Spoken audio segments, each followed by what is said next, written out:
Spain. Before I get to the 2016 Lexus GS F, indulge me, we were stopped at a red light. A woman on a Harley-Davidson pulled up next to us. My wife said, "Why are the handlebars vibrating like that? The whole bike is vibrating. Is it old? Broken? Or what?" No, it was maybe 2 years old, and operating like a proper Harley-Davidson. Indeed, the woman's arms were shaking like she was getting an electric shock every second or two. The idea, I told my wife, was that a Harley was slightly untamed, wild, and you were controlling a badass beast, even if it's a toy-old Sportster 883 with horsepower so modest Harley's website declines to mention it, 46.7.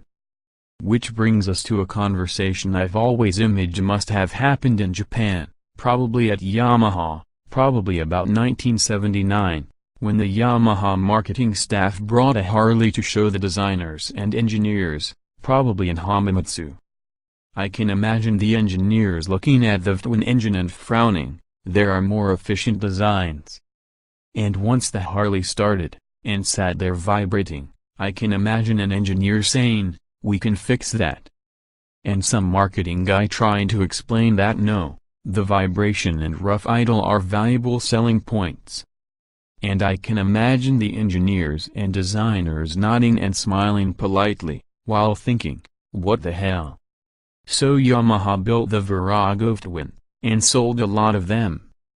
I stood in a Yamaha showroom in 1982 deciding between a Virago and an XS 650 Heritage, the Triumph clone that didn't leak oil.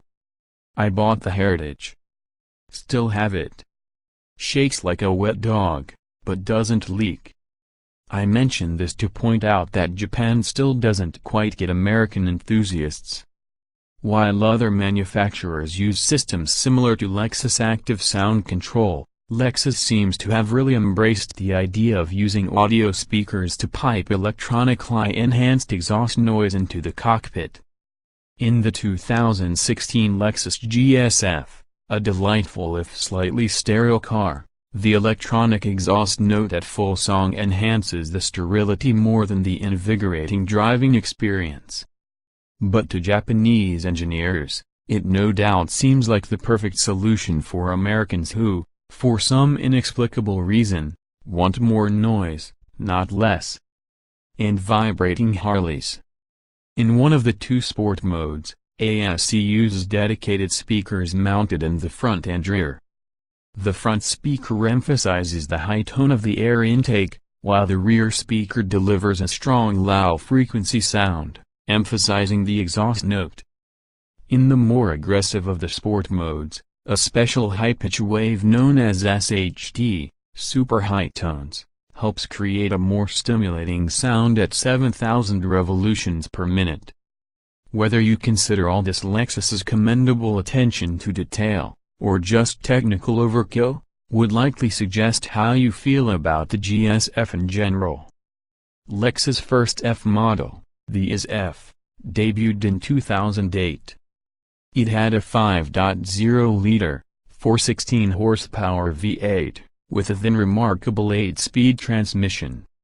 8 years later, the on-the-line summary of the 2016 Lexus GS F remains right in line with that original GS F, a bigger, 5-passenger sedan, powered by a 5.0-liter, 467 horsepower V8. The GS F was aimed squarely at the BMW M3, and on paper, hit the mark. Reviewers lamented the fact that the Lexus lacked the BMW's feel, and it did. BMW has long led the field in building cars that connect the driver to the road. Now, 3 F models later, second was the LFA, third the RCF. Lexus has closed that gap.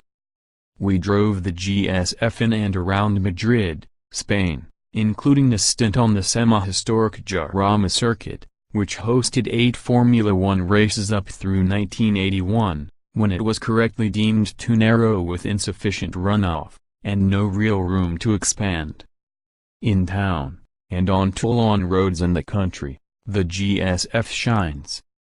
While 467 horses may not be the most powerful engine in the executive class performance sedan market, it's plenty for the perceptive, quick-shifting 8-speed Sport Direct Shift automatic to work with.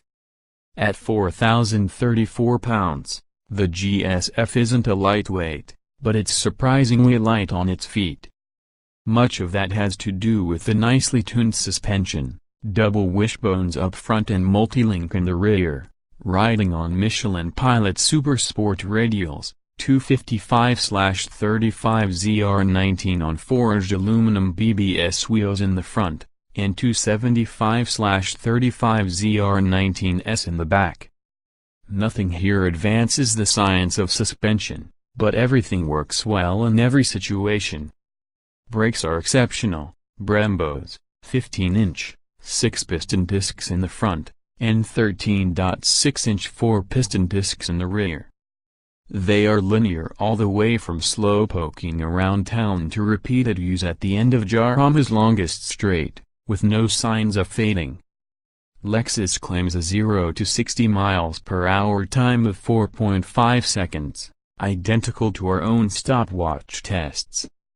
The quarter mile passes in 12.8 seconds, and top speed is electronically limited to 168 miles per hour. EPA-rated mileage is 16 miles per gallon city, 24 miles per gallon highway, with a 19 miles per gallon average, 91 octane recommended.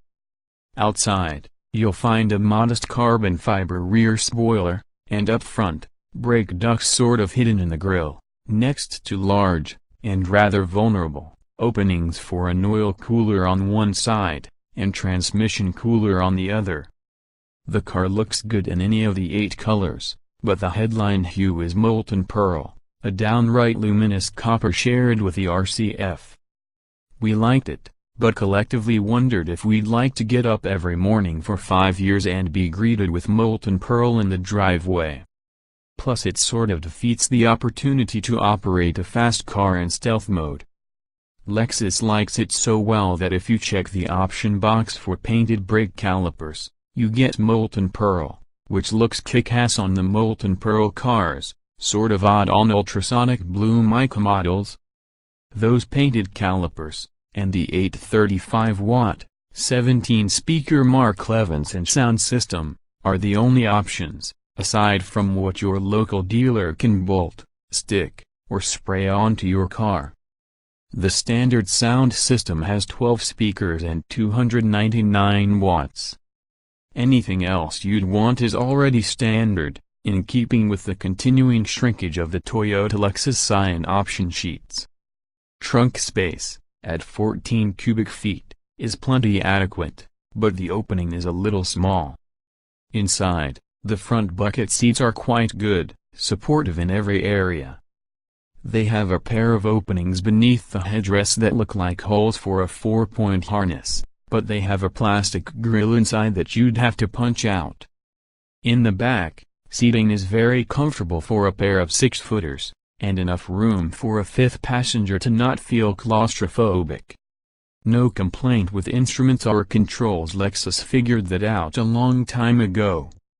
In fact, with the 1990 Lexus LS 400. Want to know about safety stuff? Didn't think so. It's all there, 10 airbags, yada yada yada. On the racetrack, the GS F is more at home than any Lexus sedan that precedes it. The engine pulls hard right up to the 7,300 revolutions per minute redline, which you visit often given the fact that maximum horsepower comes at a surprisingly high 7,100 revolutions per minute. The 5.0-liter engine has direct injection, which enables a high 12.3-to-1 compression ratio, and exhaust back pressure has decreased since we first saw this power plant. In more conservative driving, it's able to shift seamlessly between auto and the more economical Atkinson cycle. The transmission is quite good on track, with the paddle shifters mounted on the steering wheel, not on the steering column. Driving modes are Normal, Eco, Sport S and Sport S Plus. You'll want Sport S Plus. Sport S maximizes powertrain performance, while Sport Plus adjusts the feel of the already communicative electric power steering. Sport Plus will also drop the red line from the usual 7,300 revolutions per minute to as low as 3,700 revolutions per minute, based on coolant temperature, thus preventing cooking your engine when you are too busy to look at the gauges. Every mode has its own dashboard configuration. There's also a torque vectoring differential that transfers torque to the rear wheel, most able to make use of it while cornering. It has 3 settings. You'll want track.